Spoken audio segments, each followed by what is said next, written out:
Okay, welcome to the Medford Community Development Board meeting of May 4th, 2022. My name is Andre LaRue. I'm the chair of the board and I call the meeting to order.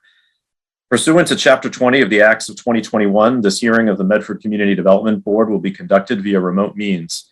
Members of the public who wish to access the meeting may do so by accessing the meeting link contained herein. No in-person attendance of members of the public will be permitted, and public participation in any public hearing during this meeting shall be by remote means only. To participate remotely outside of the virtual platform, questions and comments may be submitted via email to ocd@medford-ma.gov or via phone to 781-393-2480. That's ocd@medford-ma.gov or phone at 781-393-2480.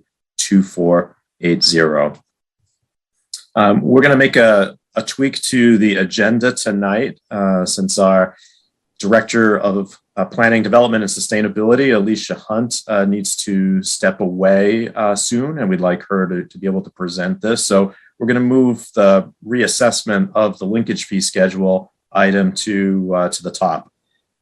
Director Hunt, would you please present this item? Great. Thank you very much. Thank you this evening. So linkage is a very unusual thing. Medford is one of the few communities that does linkage. We're all pretty familiar with it. It's when there is a development project of certain size, fees are automatically assessed, community betterment fees. And this was approved by an act of the legislature in 1989. And we have it in our zoning. And we have trusts that are set up through it and a bunch of legal documents.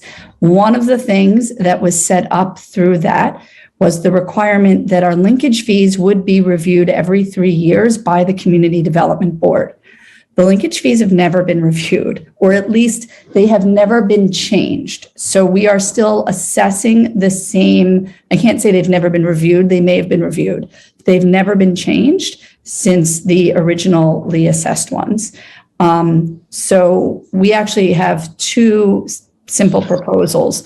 One, that we would put out a scope of work to hire someone to do an assessment and make a recommendation to the city as to what a reasonable increment should be or what the linkage fees should be today. And we have gotten some estimates on what that work could cost. And the difficulty is nobody does, there is somebody who's done linkage proposals to develop a new linkage program for communities, but Boston is the only other community in Massachusetts that currently has linkage the same way we do. So there aren't consultants that do this all the time.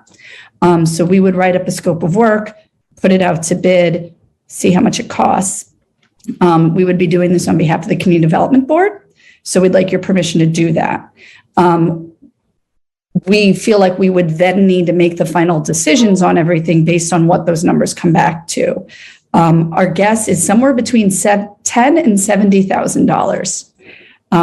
We got some estimates that were like $70,000, and that was, we believe, a scope of work to set up a linkage program for a community. So it's got to be a lot. It's got to be less than that. And it was $10,000 back in 1989 to originally set the fees.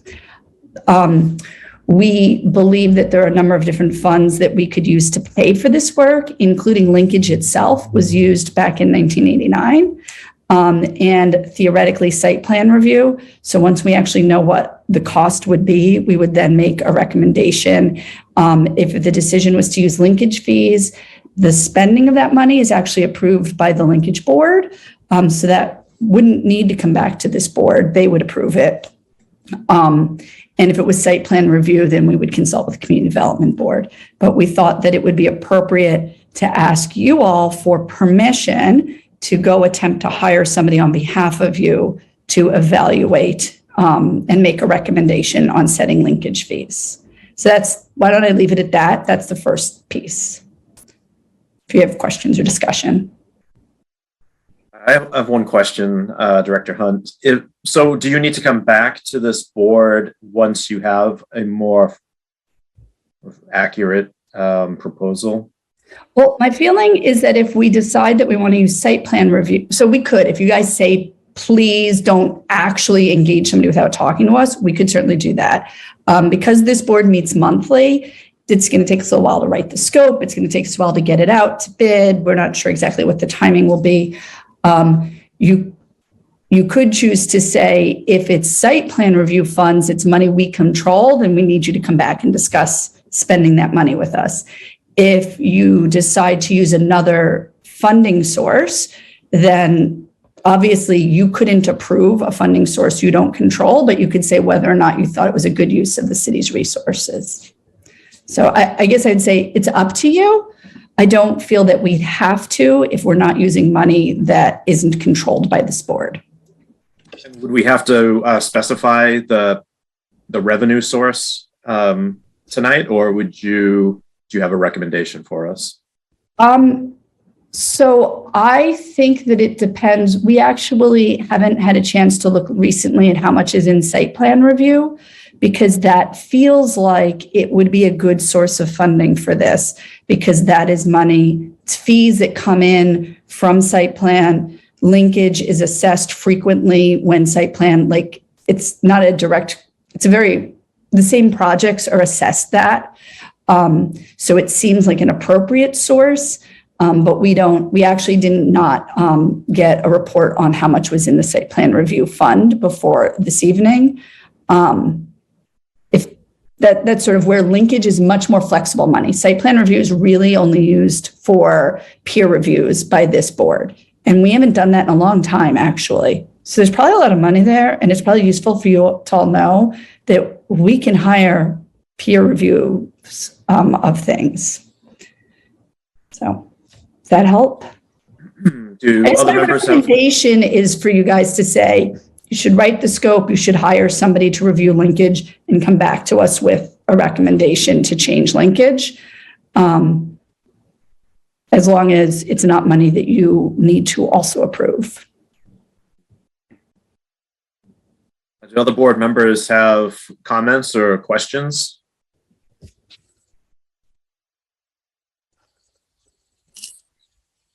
Andre, it's David. Yes, David. I guess I'm just kind of confused. Like, and maybe Alicia, maybe you said this and it just didn't sink in with me, but isn't this just something the city council should be authorizing funds for? I don't really see it coming from the board, but again, if I missed it, sorry to make you say it again. Right, it's different pots of money are different authorizations. So site plan review funds are set up for the community development board to use for peer reviews and for their things. And you don't have to go to city council to spend money in the site review fund. Linkage is a board that's overseen. Actually, the board itself is the mayor, the city council president, and the director of finance. So any request to spend linkage goes to that body, and it's posted as a public meeting, but it does not go to the city council as a whole. If we were asking for free cash, we would go to the city council, or it could be something we could ask for in our budget. If we knew how much it was going to be, we could ask for an increase to the budget, and then the city council would vote on it. But the city council does not vote on how to spend site plan review money. So it seems to me that we would be kind of voting on a recommendation that the department set up a scope of work and to evaluate, for a consultant to evaluate the linkage fee system that we have or the schedule. And if there is, the funds are under our purview, I think we'd need to sign off on that, which would be the site plan review funds. So it'd be good, and certainly as a kind of a separate issue, it would be great, Director Hunt, if you could come back to us anyways and report to us on that fund. We've never kind of talked about it, or how we might use it, or how much money is in there. Actually, I can see Amanda making a note. We've actually been we have a very excellent administrative assistant now who has access to the finance system, and we've been slowly adding the funds to which she has access to see and review. So we'll actually see if we probably have to actually request to have her added to that one. But we should be able to do that and then just get our own report without having to go else. Up until now, we've had to go elsewhere every time we want a finance report, but we're able to get those in-house now. Yeah, that would be great. And actually, I feel like the right thing to do would be, we would send you all the scope of work so that you could see it. We would tell you that it was posted, and we would tell you that we've hired somebody. And us giving you information can be done via email. If there was a need for a discussion or a decision, that would have to come back to a public meeting to do it at that. But we could keep you informed as to the process. Right. And once a consultant is selected and is doing this report, they would be coming back, they would be reporting back to us, essentially. Would we be who would be the client, right? Right. Okay. Okay. Great. So do we have a motion to request that the Department of Planning, Development, and Sustainability prepare a scope of work for a consultant to evaluate our linkage schedule?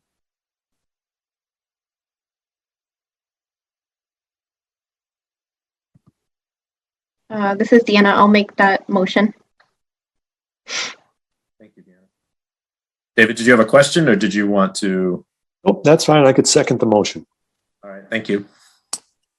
Roll call vote. Deanna Peabody. Aye. Les Andreasen. Aye. David Blumberg. Aye. Christy Dowd. Aye. And I'm an aye as well. So 5-0. The motion passes. Thank you, Director Hunt. There was one other thing with linkage. I wanted to keep them separate so that it was very clean. That was one thing that actually I feel is something. My personal recommendation is that we should be doing something like that every 3 years. So this should become routine, that we get an update every 3 years and make an active decision whether or not to update them based on some sort of data. So that's one thing. The other thing that has come up is I've been working a lot. This is actually perhaps the right time to introduce that for those of you who haven't heard, our city engineer, Tim McGivern, was appointed direct commissioner of public works. He's here with us this evening. And Owen Wartella has been appointed as our new city engineer. And I had been talking to Tim about stormwater, and this is actually one of Owen's strong areas of expertise. And we had been discussing some ideas around stormwater fees, stormwater assessments, how that could work. And one of the things that Owen and I have discussed very recently is the idea of having a stormwater fee assessment with new development. And I said, that sounds actually exactly like what we do with linkage. So we were reviewing the enabling language for linkage, which seems to allow an expansion of linkage. And so that is something we wanted to consider and do a review of. And we would need legal consulting on that, and as well as an economic evaluation to determine whether or not a category for stormwater with climate change, as you know. So it used to be that, you had stormwater was in the ground, you replaced pipes occasionally. Now we need bigger and more because of climate change. We're having more and more precipitation in this area. And so this is something that we wanted to consider and look into. Was the idea right now, I'm going to do this I don't need to do this off the top of my head. I was going to name the stormwater categories. My book isn't here. The linkage categories are parks and open space, roads, water and sewer, police and fire, public safety. And it is conceivable that when they passed this in 1989, when they said water and sewer, they meant water, sanitary sewer, and storm sewer. We no longer refer to it that way. Now we call it storm water, not storm sewer. So there isn't a great way to tell. We may need to do some analysis of what they implied, but the way it was written was things such as the following categories could be assessed with linkage. And there were many other things listed there. And so our thought was to look into whether or not it would make sense to add a category and a fee schedule for stormwater on new development. And I sort of wanted to put that up to you. That's more of an area of discussion and not we definitely should do this, but I think this might be a smart way to look at it for the future. But Director Hunt, couldn't that be folded into the scope of work that we just recommended? It could be. It would definitely increase the scope of work, and we might want to do it as at the same time, somehow sort of break them out, that there were two scopes of work. Maybe the second is the alternate, that we definitely want to do one, what would be the price to do the other? And I think that we may want to consult with some of our lawyers first to just get get a legal set of eyes on the enabling legislation. I've read it. It looks to me like it says things such as, and stormwater really is such as those other things. But I think we should have a lawyer review it too. Thank you. Moving on to the next agenda item, we have a couple of public way transfers potentially. One moment. So request to accept Freedom Way as a public way. This is the job of the Community Development Board to submit a recommendation to the City Council on whether to accept Freedom Way as a public way. And we have City Engineer Owen Wartella here to tee this up for us. Engineer Wartella, welcome. This is the first time I think I've met you for sure, and probably the rest of the board. So if you could take a moment just to introduce yourself to us, that would be terrific. Hi, how are you guys? I'm Owen. I'm the new city engineer, and I've been here for a few months, and I come from many years in the private sector. So this is all kind of sort of new to me, but not really. I've been on the other side many times, and I've volunteered with my local community as well. So it is kind of familiar with me. So, but I'm enjoying it here, and I hope to get to meet every one of you. If you want to just dive right in here, I don't know how familiar you guys are with this public way, but what the intent is that these public ways are owned by the school, and we are trying to acquire them into the city so that we could use the appropriate funds so that we can fix them. So this whole process basically started when Tim was here, and now I'm taking it on. So what we're looking for is a favorable report from City Council, and for them to recommend and approve the public ways of Steve Miller Drive and Freedom Way. And Engineer Wartella, could you explain to us what the benefit to the city is of accepting them? Right, I'm glad you mentioned that. So there are, as part of this, since they are existing roadways or site drives, there are no improvements as part of this acceptance. And so the estimate of betterments is zero for the city. It's just basically the legal documentation of who owns it is going to be different. The entity, and it's not going to be the school, it's going to be the city. And does that, my understanding is that in terms of calculation, for example, for state aid for, road repairs, the kind of the mileage of the roadways is affected by that. So this would add to the city's mileage and maybe increase its yes, it actually will.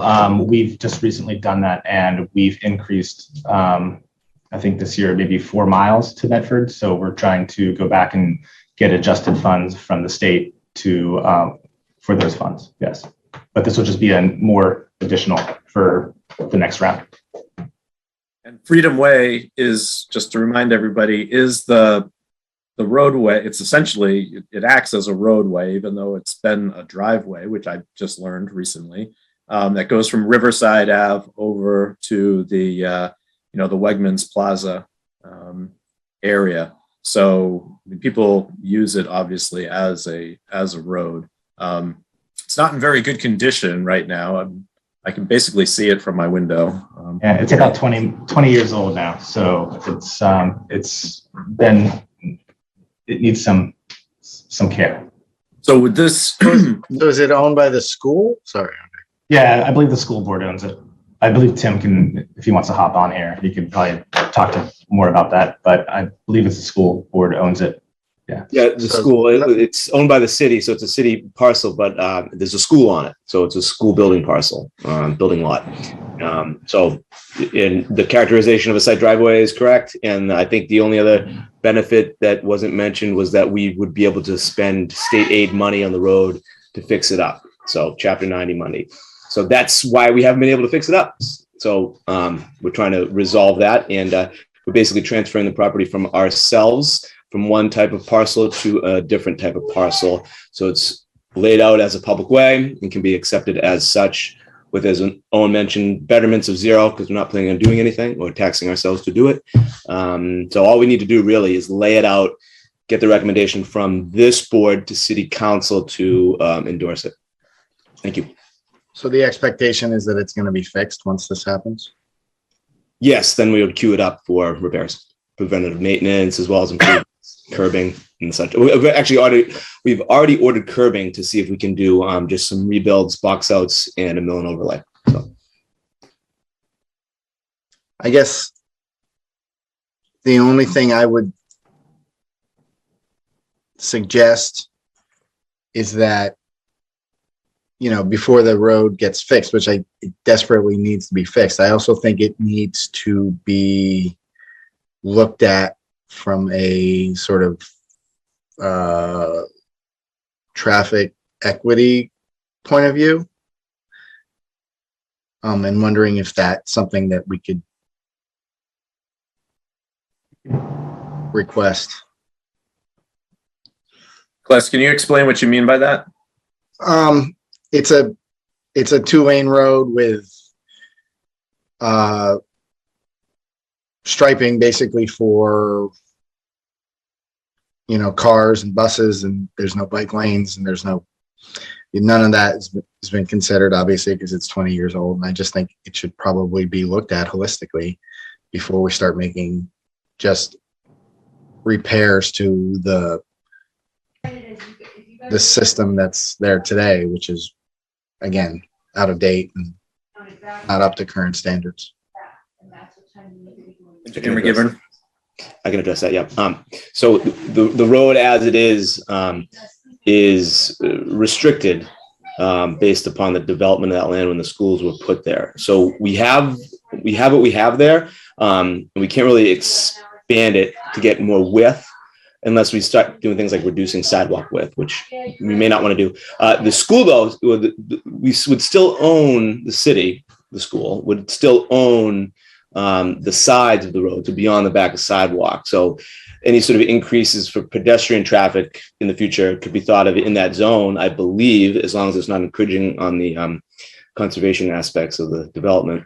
So that can be looked into. And then as far as improvements, we would be pretty restricted to material improvements like concrete curb to granite curb, which is an improvement, but not necessarily for traffic equity. But we would look into putting bicycle accommodations and paint on the road. But I can tell you, just knowing the road, that it's pretty narrow for that. So we're probably talking like share the road, shallows, reduce speed, maybe like a speed hump or something like that. So those are the types of discussions that we've had. So That's exactly what I'm talking about. That's great. Yep. So that's what we would be looking at. So anytime we are doing any sort of maintenance work on a road, we try to work with what we have and improve it without creating some giant capital project or something like that. Actually, my concern or inquiry was about the sidewalks alongside it, because it does a very weird thing, as you know, pedestrians end up walking over the curb, and there's that dirt area where there's no sidewalk. So I'm wondering if we could actually make a pedestrian kind of crossing that's much safer there next to the road, so that people don't have to like go into the parking lot. Most likely something can happen. I know what you're talking about. Andrea, I could give a dissertation on this subject because I walk my kids to that school past your house every day, and there's just so many things that are wrong. That intersection, first and foremost, where people come hauling down Riverside Avenue, and you have kids. Thank God we have a crossing guard, but they're not there. Well, let's say they're there for maybe an hour a day. So there's a lot of things I think that need to be fixed in that artery, and that's sort of what I was getting at with my question to Tim. Good question. Yeah, when you guys take a look at it, looking at that entrance that to Riverside Ave is kind of a pretty big apron, and if that could be kind of narrowed a bit. We don't even have a push button signal there. So we will be limited with the type of project that it's going to be. So we will be doing things like extending our mill and overlay to encompass the intersection as much as we can, a reasonable amount. We typically do handicap ramps in these type of projects, and we typically do sidewalk repairs. So that's kind of what you can expect, and then sign painted, like I discussed, and then potentially some speed humps and things like that. And then when you start talking about changing signals and upgrading those, it becomes a different level of project, so to speak, much larger amounts of money and a different way to procure it. So with all that said, what we can do relatively quickly with the funding that we're using for these type of improvements, that's, hopefully I've described what kind of project that we're looking at here, hopefully. Director Hunt. Sorry, having trouble with my mute button. Thank you. Tim, could you share with the board how, if they wanted to get something, like I feel what I'm hearing them say, but it's not the same language, is a complete streets project. And how would one put in a request to the city for things like the intersection improvements or complete streets? Because we do have a list that exists in the city, and how would one get these added to that list?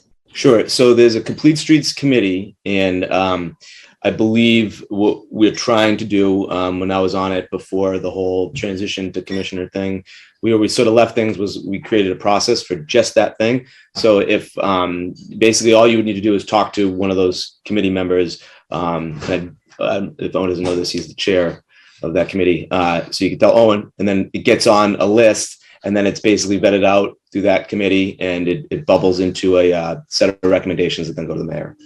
So that's probably the best way. Sorry. It's okay.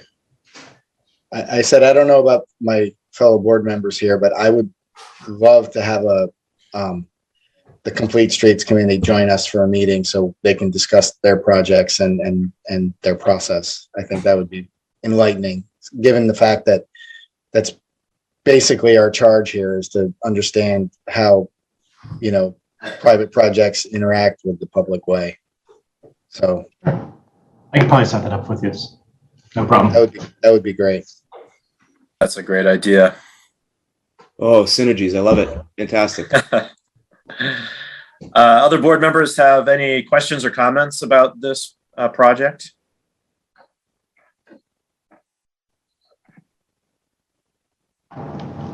Okay, so I think we are able to entertain a motion to recommend to the city council to accept Freedom Way as a public way. I will make that motion. Happily. Bus, is there a second? Andre, it's David. I'll second the motion. Thank you, David. A roll call vote. Kless Andreasen, Aye. David Blumberg. Aye. Deanna Peabody, Aye.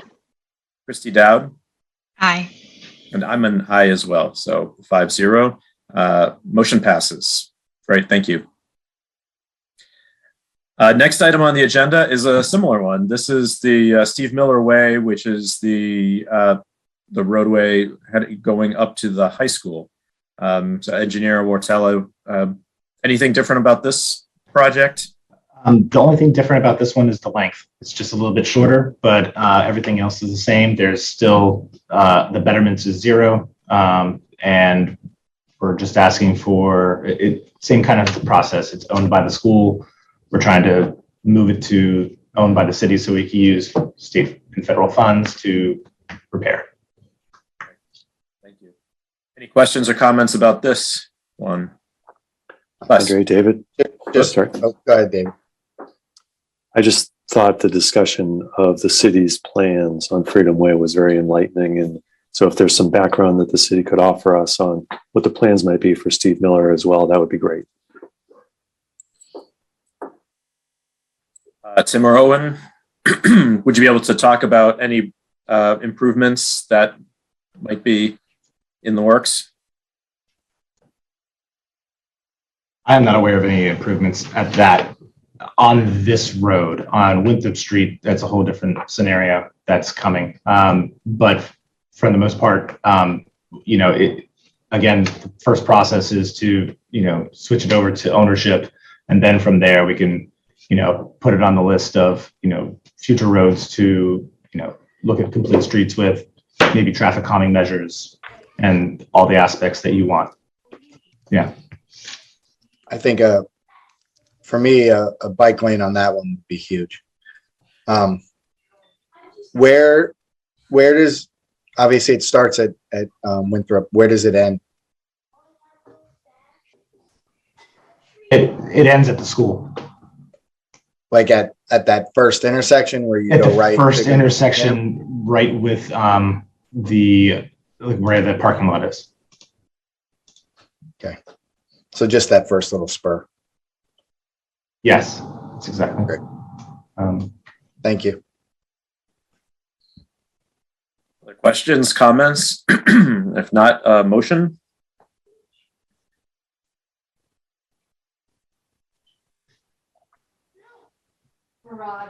I'll make that motion again. Thanks, Chris. Is there a second? Andre, it's David. I'll second. Thank you, David. Roll call vote. Kless Andreasen, All right. David Blumberg. Aye. Christy Dowd, Aye. Deanna Peabody, Aye. and I'm an aye as well. So the motion to recommend the city council adopt Steve Miller Way as a public way is passed. There's one more thing that I just kind of want to put on your guys' radar. These Mylars need to be endorsed by the development board members. So you'll need to come in and sign. Okay. And generally, our planner, Amanda Centrella, handles that corralling us and telling us where to go. And so I think we'll, thank you. Just like we did for High Street. I will Excuse me? shepherd you all.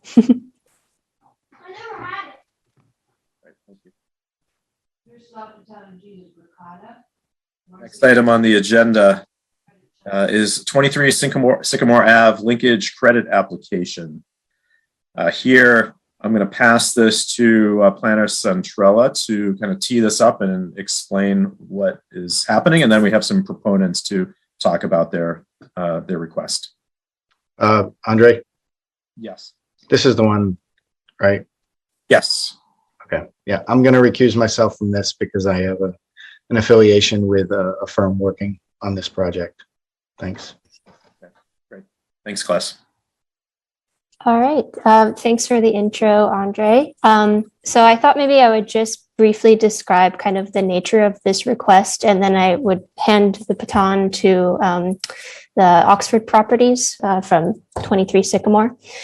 So the idea behind this is that, as you all know or are aware of, that for every larger development property or project that comes through the city, there's an associated development impact fee kind of system that we call linkage. In this case, 23 Sycamore, that project was approved by the board, and the engineering, I think, division or DPW more generally had asked that the proponent kind of look into some of the water and sewer work like network that exists and infrastructure that exists for that area. The proponent went ahead and did that, and my understanding is that was able to come to the conclusion that actually a lot of work did need to happen there in order to support the project. So what I believe will be proposed tonight is that the proponent has since worked with engineering, DPW, and is proposing to do this work, which they have detailed how much that work is valued at, and that work will be credited towards the linkage that they would have otherwise been expected to pay. And I believe we have values that Valerie will share with us, but I want to say that actually the proposed amount of work exceeds what would have been the linkage costs. So with that, I think I will hand it off to Valerie and her team, and we can go from there. Thank you very much, Amanda. Valerie Moore from Nutter, McLennan and Fish here on behalf of the applicant, Oxford Properties, together with Ken Stappier from VHB. I think Amanda did a great job actually summarizing everything, so I won't add too terribly much more to it. As Amanda noted, this came about as part of the camera inspection of the sewer line in Sycamore Avenue that was requested as part of the site plan approval that this board issued, and the estimate that the applicant received for the work was $134,000.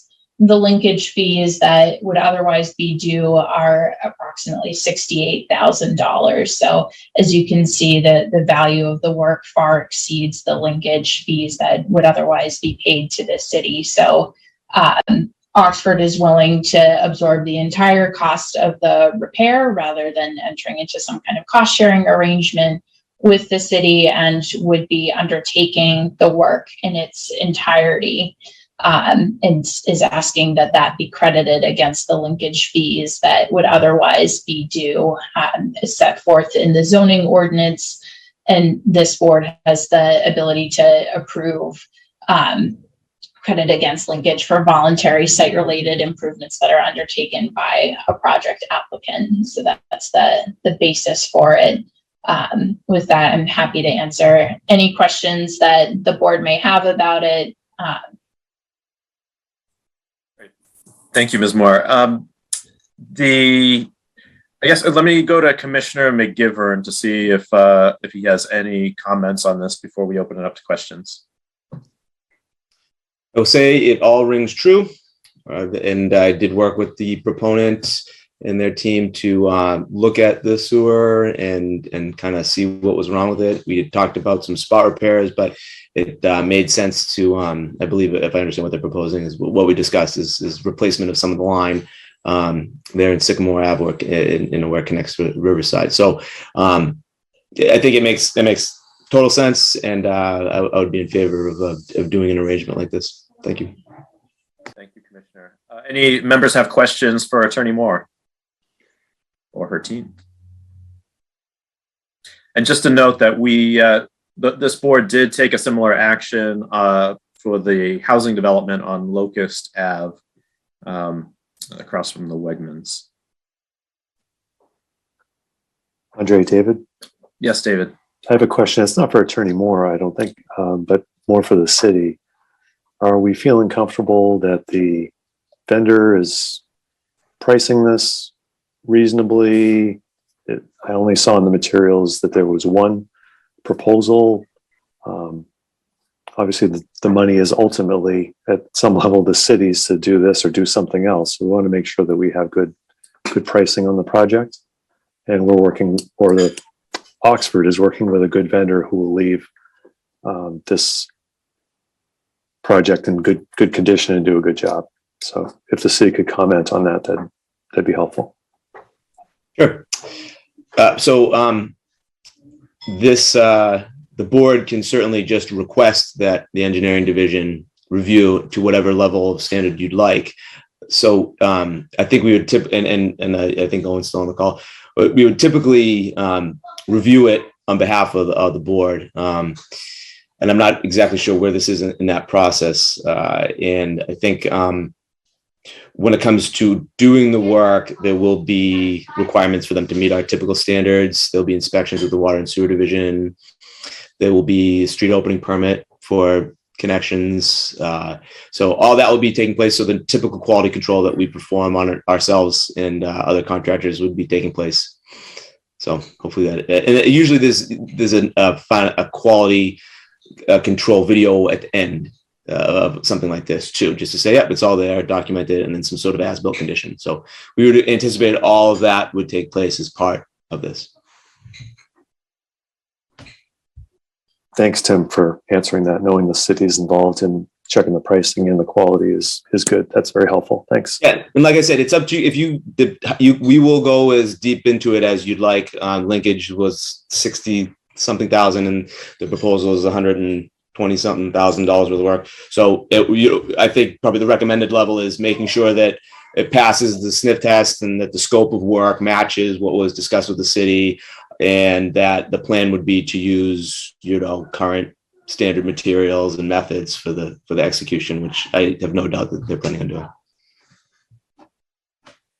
If I may add on to that, I believe as part of the permitting for the work, we would also be posting or the contractor would be posting a performance bond to ensure that the work is completed to the city standards.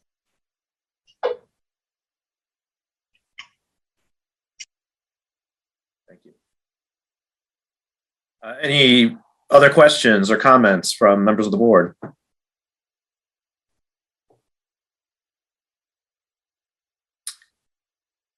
Okay, hearing none, do we have a motion on the floor to just get this right? To accept the application for a linkage credit for the work done by the proponent. Andrea, this is David. I'd like to make that motion. Thank you, David. Is there a second? This is Christy. I second. Thank you, Christy. Roll call vote. David Blumberg. Aye. Christy Dowd. Aye. Deanna Peabody. Aye. And I'm an aye as well. So 4-0, motion passes. Thank you, Attorney Moore and your team. Thank you all. We really appreciate it. Yeah, have a good night. Thank you. Thank you. You too. That brings us to our last item on the agenda, which is just miscellaneous and other updates. And I will turn this over to Planner Centrella. Thanks, Andre. So just two things that I kind of wanted to put on the board's radar. As you all are already aware, probably, we've got a site plan review process coming up for 4060 Mystic Valley Parkway, which is the RISE development. It's a life sciences lab space there. So you all can expect materials and comments coming in from me over the next week or so. And just a reminder that our next meeting date is May 16th. It's a Monday. And then in addition to that, folks might know that there is going to be a community meeting over Zoom tomorrow evening for a proposed project, Great American Beer Hall, which I should get the address for. I just know it because it's very close to where I live, and it's on Mystic Ave. Board members are not obligated to be there, but just wanted to put it on your radar as something that is happening and will likely come before us in the nearish term. And I welcome Alicia or Vic if you're on the line still. If you have anything else you want to add, feel free. Amanda, just that the Great American Beer Hall location is 142 Mystic Ave. It's the site of a bus parking lot currently. Thanks, Vic. My understanding is the concept there is that it is not a brewery, but it's kind of like a place where other craft brewers have stalls or something like that. Is that what that is? Yeah, they'll be working with a distributor for the beer, but targeting regional craft beers for the taps, and it'll have a beer hall, food hall type vibe. Common seating in the middle, some game rooms, outdoor patio space. If folks have been to any of Trillium setups, it's the same architect. So modern, fun beer hall vibe is what they're going for. Are we allowed to do fun in Medford? We're really pushing the limits here, Andre. Let's see. Great, thank you. Director Hunt, any updates from you or? Great, I think we're. I will just remind everybody, comprehensive plan. So Circle the Square is, we'll get that date. The comprehensive plan is not doing a public meeting to present sort of the final stuff, draft things. They're going to have tables at the Circle the Square with the hopes of engaging with more people who would be there at that event. And that is Saturday, June 18th from 3 to 7 in the afternoon in Medford Square and all over Medford Square. We don't know where their tables will be, but the consultants will be there with a lot of draft comprehensive plan materials. You're welcome to talk to them. Other people are talking to them. That's when they're going to be releasing the draft comprehensive plan for comment for the next several months. And Director Hunt, just on that topic, does the comprehensive plan draft come to us at all? Or I know that our Vice Chair, Jackie Furtado, has been participating in that committee, but we've never really had kind of a briefing about it. And I'm wondering whether members are interested in that. So that's actually a good point. In the end, the Community Development Board is asked to accept it, I believe, in theory, because it is part of, I had it in front of me, Chapter 41, Section 81. I wrote it down on something earlier today. And that it's the Community Development Board has a comprehensive plan. So we can ask them to come present to the board if you guys would prefer that format, or for you guys to review it, whether you want to have them come in during draft period. Happy to arrange for them to come meet with you all. Any thoughts from board members? I see you nodding, Christy. Yes. Yes. Yes, please provide a briefing. And I guess I'd love you all feeling, is this like they present for 20 minutes, you ask 10 minutes of questions and we're done, and that's part of another meeting? Or should we actually plan a separate meeting for you all so that you feel like you can take as much time with it as you want? Because I don't want to ask you all to add unnecessary meetings, but if it's preferable for you to have it as a separate meeting, we can arrange that. I prefer the separate meeting, even though I hate to pack on meetings, but I think it's pretty important and of significant interest that I think we could benefit from a separate meeting. That's just my vote. I'd second that motion. Since the Community Development Board, not everybody might in the public may know that we are also considered the planning board for the city. So it seems like this may be an important thing for us to review. And I would prefer to do it in the drafts, either right before it's released as draft or in the draft window. Just obviously it would be presented to this board as a final document, but I would prefer, as you're saying that, for you all to see it and be able to say, like, let's change this piece or that word or this section, whatever, and that still be a really doable thing. Right. And would we have to host a public hearing, or would it just be for the benefit of the board? Because I know that there's been lots of public meetings around it.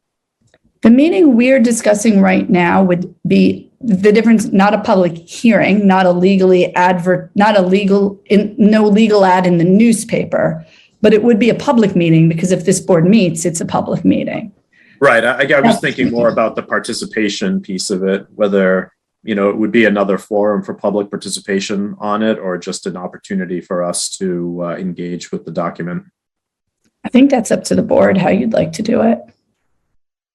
And right, I think that it feels like we've had a lot of public meetings where we've pushed out, get the public here, try to get the public here. And part of it is we've done a lot of them online. And that's why we're going to Circle the Square to sort of be where the people are more rather than a meeting. So it seems to me that it would benefit this board if we posted a public meeting, that the comprehensive plan was going to be presented to this board. That was the topic of agenda for the evening.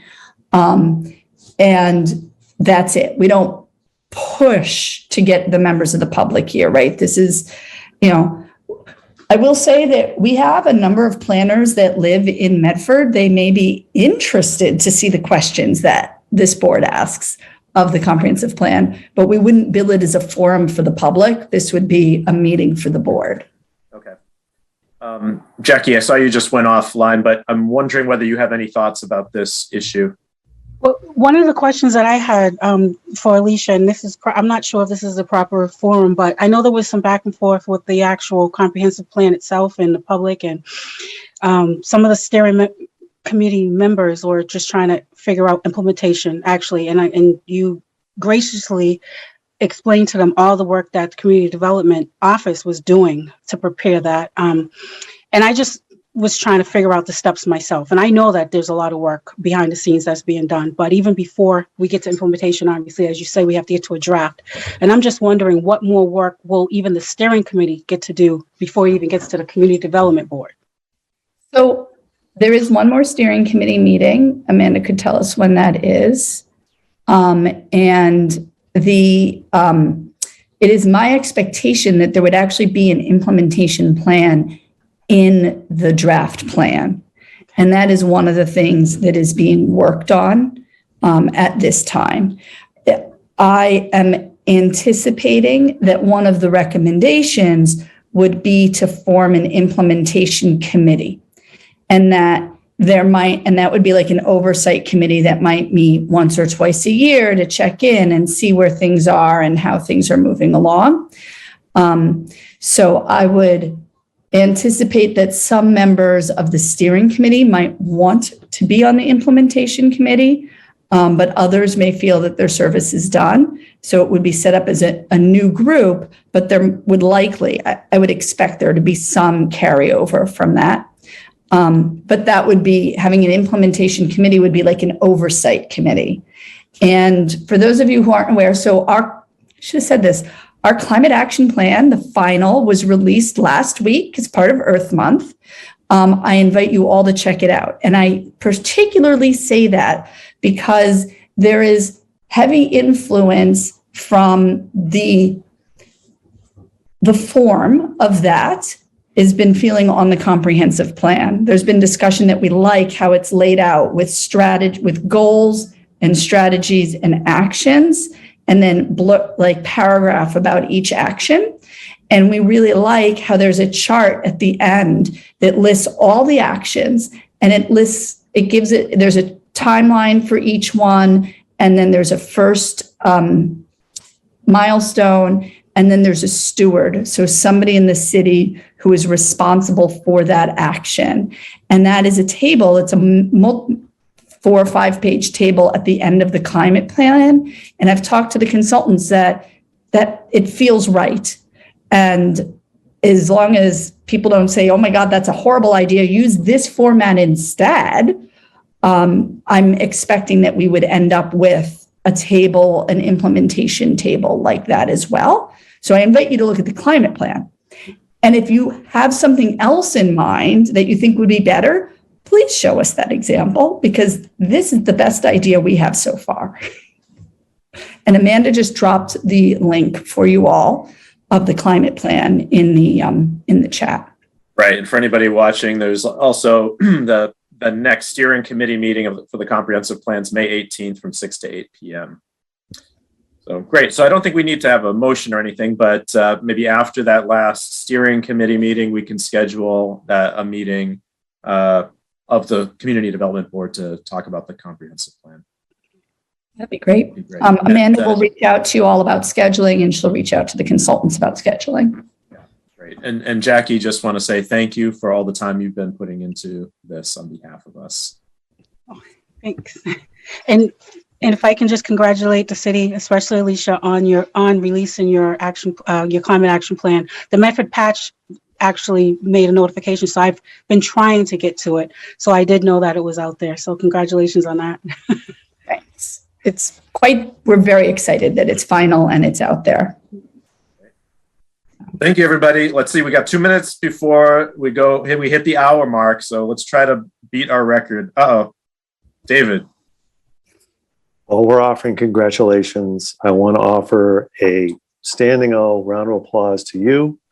I watched all of the city council proceedings on zoning, and thank you for representing the board, and you did a great job. So Thank you. Well, that was a big win for all of us. We put a lot of time into that, and I think it paid off because they ended up really accepting almost just about everything.